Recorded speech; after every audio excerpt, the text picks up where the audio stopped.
Florida. If you failed to heed a warning for any reason, your goal should be to elevate as high as you can and get into a facility that you think can withstand the winds at this point, and hope for the best. You always have the option of calling 911, but there's no guarantee that responders can get to you at this point, as the system, continues to push through. What I mean by the storm being the type, the worst type, not only are we going to see devastating storm surge push through Florida, which causes the most amount of destruction to facilities along the coast, but the high winds as well. The Florida Building Code of 2001 went up to basically Cat 3 standards, so anything built after 2001 is designed to really handle Cat 3 and not much more after that. So we're going to see a lot of wind damage. And particularly the buildings that were built before 2001, you're going to see a lot of wind damage as this storm brings 145-mile-an-hour winds inland. The other thing is that the citizens in Georgia need to wake up and pay attention. Bottom line is this is going to be the worst storm that southwest Georgia and central Georgia has seen in many, many decades, if not the worst storm that the state has seen, and it's going to pass through and impact numerous counties. High winds are going to impact the vegetation that's there, bringing down trees, bringing down power lines with them, and they need to be prepared. Not only Florida, but also Georgia needs to be prepared to see the power off for multiple weeks as this system pushes through. Another unfortunate aspect is the rainfall that's going to be associated with the storm as it pushes through South and North Carolina. Hopefully the forward speed of the storm will reduce the amount of rainfall that South Carolina and North Carolina sees, but as you all know, Florence passed through. The Cape Fear River and other river basins have yet to recede back to normal river levels, and any amount of rainfall through South and North Carolina is not welcomed. But unfortunately, it's going to be a reality, and it's going to cause problems as it pushes through as well. So right now, FEMA has nearly 3,000 people in the field. That doesn't include all of our federal partners that are there. We're doing everything that we can to pre-position not only incident management teams and disaster medical teams, but also rotary aircraft ready to go to support search and rescue missions. We have search and rescue teams staged to be able to move into Florida, to the areas highly impacted in Florida, but also Georgia as well.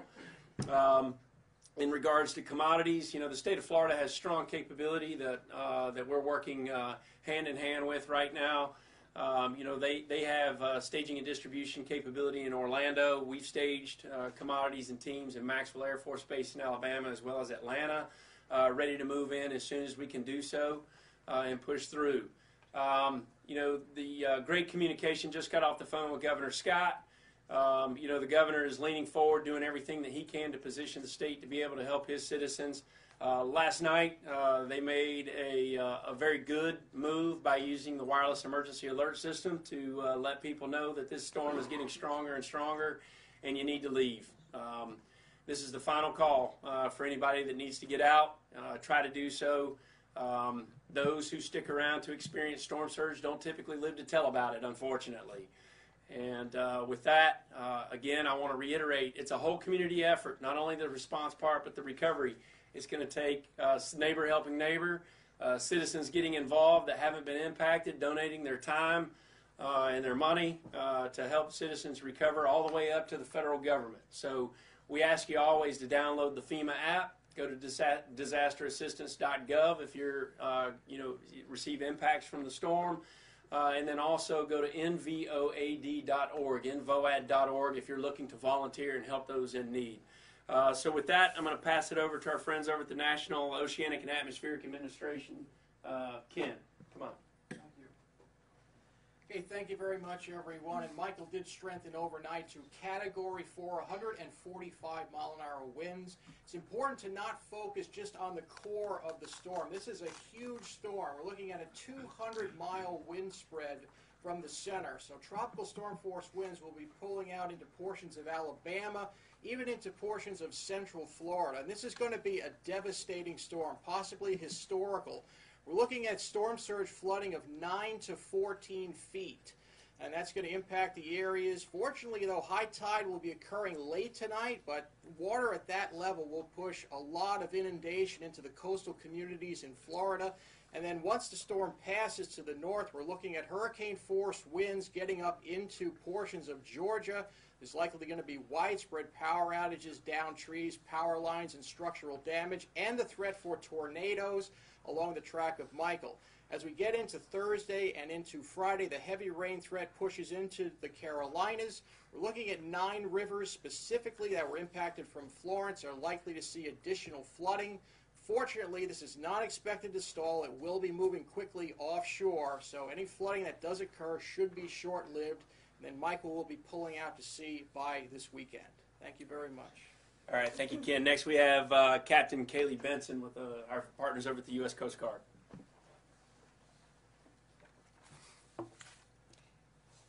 Good morning.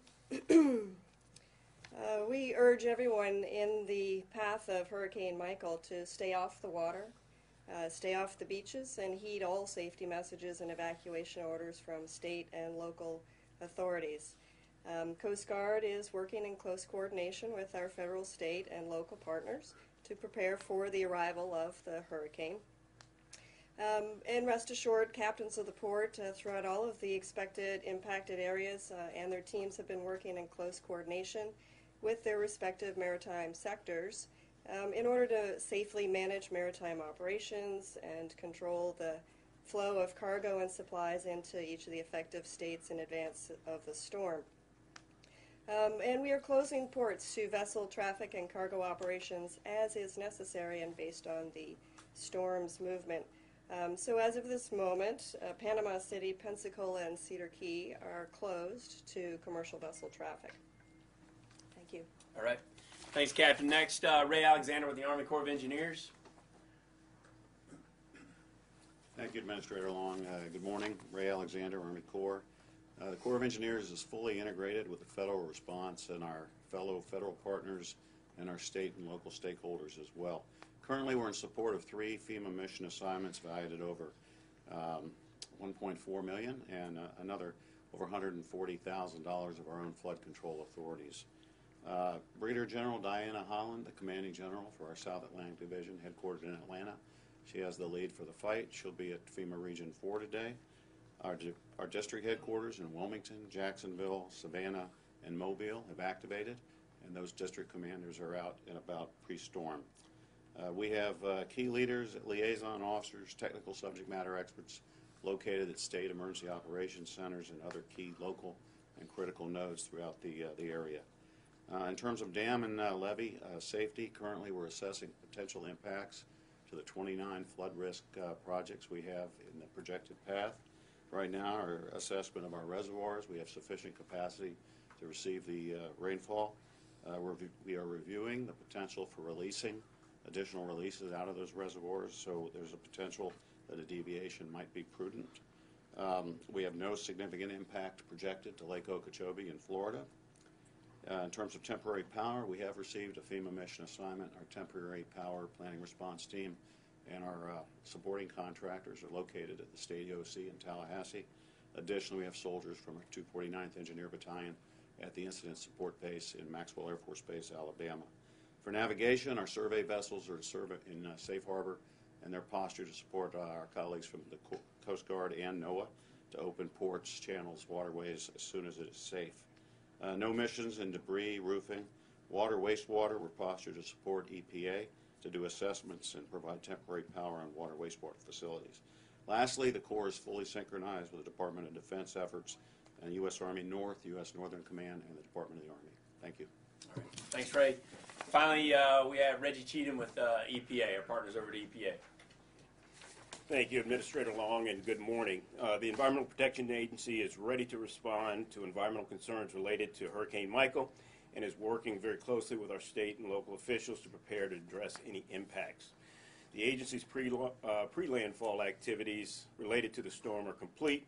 These activities include contacting facility operations and reviewing the status of Superfund sites, oil sites, and chemical manufacturing sites. Much of that information gathered during Hurricane Irma and more recently Tropical Storm Gordon.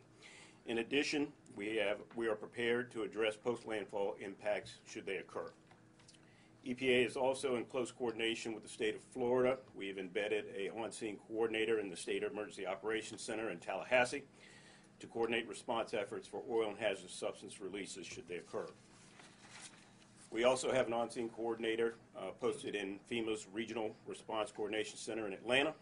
And as needs arise or as things change, EPA will continue to coordinate and support our federal, state, tribal, and local government partners. Thank you. All right.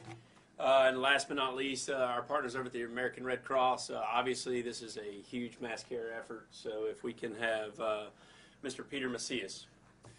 Good morning. Last night we had approximately 4,000 people who entered nearly 70 evacuation centers across the panhandle of Florida and into Alabama. The Red Cross continues to leverage human and material resources to help with those evacuation centers. What we're doing is we're asking folks, please, if you're in the path of that storm, make your last-minute emergency preparations, and if that means to get out, please get out. And the last thing is we ask people, please, to listen to your local authorities, your local emergency managers, and heed their warnings and advisories. If you need real-time information, please download the Red Cross Emergency app. Thank you, sir. All right. Thank you. Andy? Buenos días a todos, Daniel Yarguez, portavoz de FEMA. Les pedimos que tengan mucho cuidado con esta tormenta, una tormenta de gran magnitudes. Como lo dijo el administrador, es una tormenta que va a impactar a muchas comunidades, desde Florida, Alabama, Georgia, y no se ha visto en muchos años. Esta tormenta trae vientos de hasta 145 millas por hora, categoría 4, aumentó su intensidad, estábamos esperando que fuera categoría 3 para ayer, pero como las predicciones cambian, subió a categoría 4. La marejada ciclónica también se espera que tenga olas de hasta 14 pies de altura. Para aquellos que no pudieron evacuar o no tuvieron la oportunidad de desalojar su área donde estaban, les pedimos que vayan a una área más alta en su casa o en el edificio donde estén para que estén seguros. Pueden llamar al 911, al 911 para alguna emergencia, pero también tienen que pensar y esperar que a lo mejor esos rescatistas no van a llegar a tiempo o tan rápido como lo esperaban, porque tampoco queremos poner sus vidas en peligro. Tenemos equipos de búsqueda y rescate también ya preposicionados para poder ayudar y apoyar las tareas de búsqueda y rescate que se empiecen a dar. Se espera que esos efectos lleguen desde el centro de la Florida, también hasta Mississippi, hasta Alabama, perdón. Tenemos más de 3,000 empleados de FEMA ya preposicionados, también listos para ayudar. Y como lo dijo el administrador Long, esto es un esfuerzo de toda la comunidad, no tan solo de FEMA, pero de toda la comunidad. Organizaciones sin fines de lucro, los vecinos, si su vecino está en peligro, si su vecino requiere asistencia, le pedimos que le ayude y que ofrezca ayuda, pero que también esté seguro antes de hacerlo y que sea después de que pase la tormenta. El administrador ha estado platicando también con los gobernadores de los estados que pueden ser impactados. Ayer se dio una declaratoria de emergencia por parte del presidente, la cual abre y ofrece fondos federales para el estado de Florida para esta emergencia. Thanks, Danny. So again, just to recap, our priority is saving lives right now and doing what we can to position to sustain life after this pushes through. Once we do that, then we're going to concentrate on making sure that we stabilize all critical lifelines. What are critical lifelines? That's getting the power back up, that's getting communications back up, that's getting the roadway system back up and functional, as well as taking care of any hazardous materials or hazardous waste issues that are there. In order to get the power, keep in mind, these are private power companies that we work with, Gulf Power, Florida Power and Light, the southern companies that are involved, Georgia Power. So they are already proactively staging power crews from all over the United States into areas ready to move on to get the power back on as quickly as we can, because we know that solves a large portion of the problems that we have after a disaster. But let me reiterate, this is, here again, and I keep saying this word far off too much, is unprecedented. So it's going to be a major hit. The power is going to be off for multiple weeks. And you need to get your mindset set on that and do what you can to prepare to overcome that. So with that, we'll stop and take questions. Administrator Long, Kenneth Bowman from ABC News. With the people you have placed in the field, how fast do you expect to get your folks, those 300 people who are in the field, out and about to help state and local after Michael makes landfall? So we have thousands of people in the field from Florida to North Carolina, largely because of Florence. But then when it comes to this event, mobilizing people in, we work very closely with the governor and Wes Mall, the director of Florida Division of Emergency Management, and embed staff, incident management teams in with the state. We try to provide liaisons into the local counties where the state directs us to. So we've already had staff there for over 48 hours. What we also do is stage. So when we stage people, we don't want to put people in harm's way. That could be pilots, that could be search and rescue teams, whatever it may be, able to move in once the storm elements pass. And it's a delicate game. It's a sequence game of we got to get the roadway systems cleared. We do first push debris, get major roadways open, arteries open so that we can get teams and equipment down those. But then we also have airlift support from our partners over at the Coast Guard, our partners at the National Guard as well, to be able to get in as many ways as we can. Yeah. Yes, ma'am. Administrator Long, Samantha Taroth, Spectrum News. Governor Rick Scott's emergency management chief sent a pretty blistering email late Monday night about the pace at which local panhandle officials have been preparing. Are you aware of any local lapses in response, and is this a huge problem?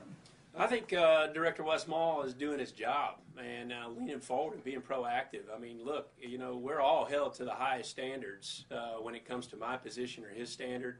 And if we see something where we don't see enough movement when people are not heeding warnings, then we got to pull out all stops and push forward. So I applaud Wes Mall as well as the governor for the proactive message. I mean, they're the ones out there telling people to take this seriously and move and get out of harm's way, because people are going to die as a result of not heeding the warnings. And it's unfortunate when people know better than the emergency managers that are out there. So, what they did yesterday or last night with the wireless emergency alert system that we just recently tested nationwide, over a week ago, I applaud them for it. Push forward. Make sure everybody we're doing everything we can to make sure that they're leaning forward and understanding what's coming. Yeah. Good morning, Greg Wallace from CNN. The storm intensified pretty quickly. Is FEMA ready for it? Yeah, I mean, we're as ready as we can be, and rapidly intensifying storms in the Gulf it's not a new phenomenon. We first started getting alerts on this from our partners at the National Weather Service on Saturday. My phone was lighting up on Saturday morning saying, hey, there's a disturbance that's down there. And our response guys know that anything in the Gulf this time of year, this is major hurricane season, the waters are warm, it can spring up and go from a simple disturbance to a major landfall and hurricane. Hurricane Camille in 1969, which is one of only 3 Category 5 storms to ever make landfall since 1851, went basically from a named storm to a Cat 5 in less than 72 hours. So we use history, we use that to always plan at least 1 category higher, and in some cases 2, because we know that intensity forecasting in the Gulf is extremely difficult. The real problem is that citizens who are unfamiliar, and this hasn't happened in this part of the Florida Panhandle, they don't realize this, and it's a public education. It's hard for us to get our message out there on blue sky days when things aren't being blown up and your life isn't being threatened. But we continue to push forward on that and try to help people educate that living in the Gulf Coast can be very dangerous, and these things happen, and so that they have less time to prepare their house, their businesses, and also heed warnings. News. Just to follow up on that, this is less than a month out of Hurricane Florence, which was a worst case scenario because it had stalled out over the Carolinas. Now this is has a wide span. How do you feel about FEMA's resources or access to resources going forward with back-to-back such worst case scenarios? I mean, look, there's no doubt about it. I mean, first of all, let me say this. My guys at FEMA never get enough credit, and the federal workforce, what they've been through, not only last year, but going into this year. These guys work around the clock to serve others and save lives and do everything that they can. Most dedicated workforce in the federal government, hands down. And, they continue to push forward. They put their personal lives aside to serve others, and they're doing that right now, and they're going to push through. And I guess I could sit up here and complain about it, but it's not going to do us any good. Do you feel like you have the resources, though, to do Yeah, we do. One thing that would help is getting my deputy confirmed. It'd be nice to go through a hurricane season with a deputy director inside FEMA. Yeah. Any more questions? All right. Thanks, guys. Thank you.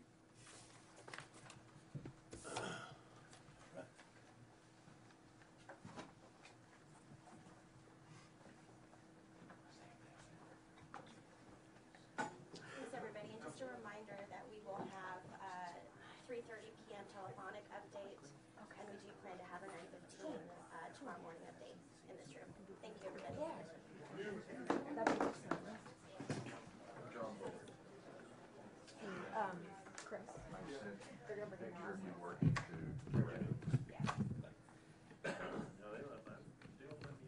I've just mentioned with your testimony that really says that there